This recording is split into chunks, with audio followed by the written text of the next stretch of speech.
départ, le projet, c'est qu'on voulait aller habiter à la campagne. Jusqu'à présent, on habitait là à Chantenay, dans le centre-ville de Nantes.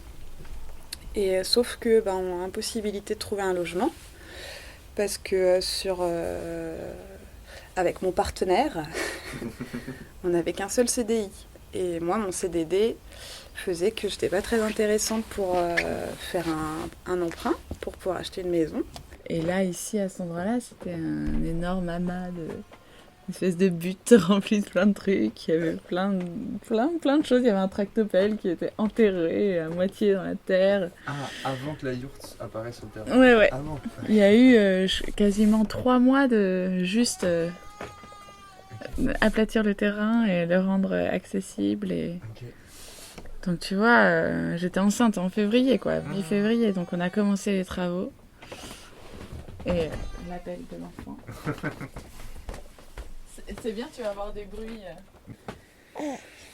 Et puis voilà. Et du coup, voilà, on est bien, quoi. On est bien ici. Et puis après, on s'est dit, bon, est-ce qu'on en ferait pas un petit deuxième, hein, dans cette yourte? Et puis voilà, Léo est arrivé il y a 8 mois. Et ça fera 4 ans en août qu'on est là, du coup. Moi, j'ai une fille qui a 20 ans et qui vient quand même régulièrement me voir. Ouais. Donc, du coup, elle peut s'installer au bureau à l'étage. Des fois, elle a été étudiante pas mal, donc elle avait des cours par correspondance, enfin, comment on dit, en distanciel. Donc, elle est là-haut, voilà. Et puis, moi, je fais ma vie là. Ouais. Si elle dort là-bas, je la dérange pas. Le matin, je bouine. Donc, il y a une différence déjà avec comment on appelle ça, un studio où tout est dans la même pièce. Rarement. Après, la tiny, elle me plaisait parce que moi, j'aime beaucoup cuisiner. Elle avait une grande cuisine. J'aime accueillir. Et là, il y a moyen, si je tourne la table comme ça, d'accueillir 6-8 personnes, tu vois. Alors, c'est pas hyper... on danse pas autour de la table. Oui, on danse pas autour de la table, mais je fais asseoir 3 personnes de ce côté parce que j'ai quand même, regarde, j'ai quand même des chaises qui rentrent dans la cloison. Ah oui. Tu vois, c'est bien pensé. Ah, bah. Ma bouteille de gaz, elle fait à peu près pour 1 mois et demi. Okay. Elle fait à la fois pour l'eau chaude, 10 litres. Et je me dis, une période de vie dans un petit habitat, ça devrait être pas obligatoire, mais fortement conseillé.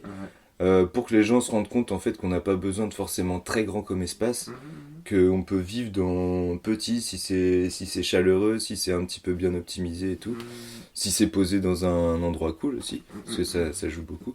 Alors en entretien, logiquement une fois par an, tu es censé la brosser délicatement pour pas non plus enlever brosser l'extérieur délicatement pour ne pas enlever l'imperméabilisant qui constitue les bâches, mais surtout pour empêcher le verre de gris de s'installer durablement.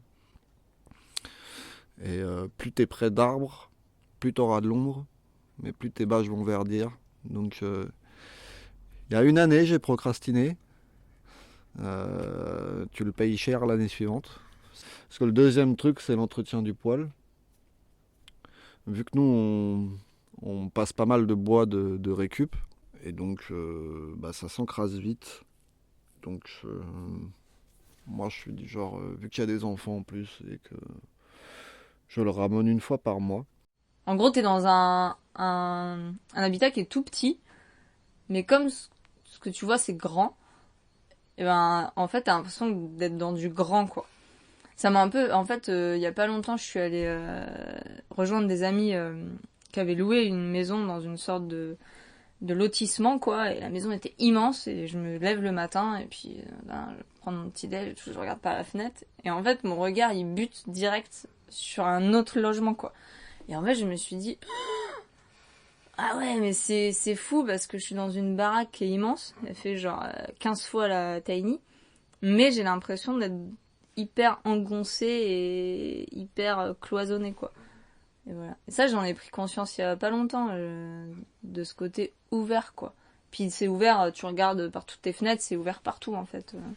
Maison avant, c'est-à-dire une maison ancienne, peu isolée, où quand on chauffait, il faisait toujours 7 degrés, ça changeait rien. On bouffait 15 terres, ça changeait rien, il faisait toujours froid, toujours humide. J'avais l'impression d'avoir des hivers plus rudes que là dans la yourte, où certes, c'est pas toujours chauffé, mais quand je rentre au bout d'une demi-heure, 3/4 d'heure, j'ai mes 15-20 degrés, tranquille, quoi. Et dans l'hiver, si je brûle 2-3 stères, allez 3-4 stères maximum, Bon bah voilà, c'est correct, c'est un petit volume à chauffer. Moi je pense que dans mon épanouissement personnel, ça me suffit largement le confort de la yourte, c'est-à-dire une pièce. Notre terrain, c'est pas un terrain agricole conventionnel où il n'y a rien dessus et tu peux faire pousser du maïs. C'est un terrain où il y a des chênes centenaires, il y a une partie forêt, il y a des mares. Nous, on est des gardiens, on préserve la biodiversité au maximum, on déronce pas, on dénature pas le terrain. Donc je me dis que sur un terrain comme ça, un habitat léger, c'est viable dans mon idée, moi. Dans l'idée de préservation et aussi de devoir être là pour le jardin. Parce qu'on n'est pas mécanisé, on fait tout à la main, et des retours de brouette, et ça prend du temps. Mes courriers étaient souvent vains ou sans réponse, ou alors c'était non, on veut rien savoir, vous déconstruisez. Parce qu'ils ont jamais, moi je voulais les rencontrer, je voulais discuter, exposer mon projet, qu'ils viennent voir, qu'ils viennent voir avant, après aussi, parce que il y a aussi l'état du terrain qui a aussi joué en ma faveur. Qu'on discute, on peut trouver des solutions, je sais pas, on est humain, on peut régler nos contentieux autrement que chez les flics, parce qu'ils m'ont envoyé les flics.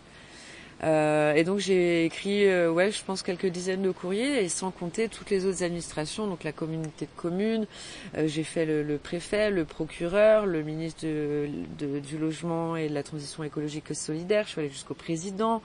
J'ai écrit pour qu'on m'écoute déjà et qu'on me donne une chance. Et ça a toujours été, vous n'avez pas respecté le PLU, vous avez déconstruisé, point barre. J'ai été 15 jours après, C'était tribunal correctionnel. Ah ouais. Donc c'était vraiment une volonté de m'abattre, quoi. Bon, le gros point d'interrogation, c'est ça, c'est trouver une commune ou un terrain, en tout cas, où la commune sera réceptive à ce genre d'habitat, quoi. Et en plus, c'est dans l'air du temps, quoi. Faut pas déconner, quoi. Tu vois le prix des maisons, tu vois toutes les matières premières qu'augmentent. La marque, j'aurais besoin de plus grand un jour. Je pense pas, mais parce que j'aime quand même la sobriété. Et quand même réduire son habitat, c'est quand même, je trouve, enfin en tout cas réduire. Avoir un habitat relativement petit, c'est une super réflexion de vie, je trouve, parce qu'on est au quotidien questionné sur ce dont on a besoin et pas besoin. Et donc j'ai envie de garder cette réflexion-là au quotidien, parce que c'est hyper chouette, ça permet de vraiment s'alléger en fait à la fois l'esprit et puis son habitat, et pas le surcharger en choses inutiles. Je pense pas être quelqu'un d'engagé ou de politisé, mais il me semble que c'est un projet à la fois tout de même politique et poétique, dans le sens où montrer qu'on peut inventer des façons de vivre, des habitats qui soient beaux, qui soient des inventions pures aussi.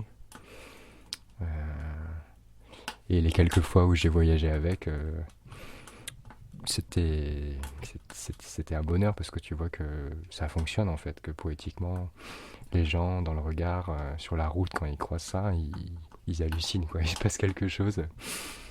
Les réactions, parfois elles sont positives, parfois tu sais pas, mais ça a fait réfléchir tout le monde, j'ai l'impression, de voir des choses comme ça.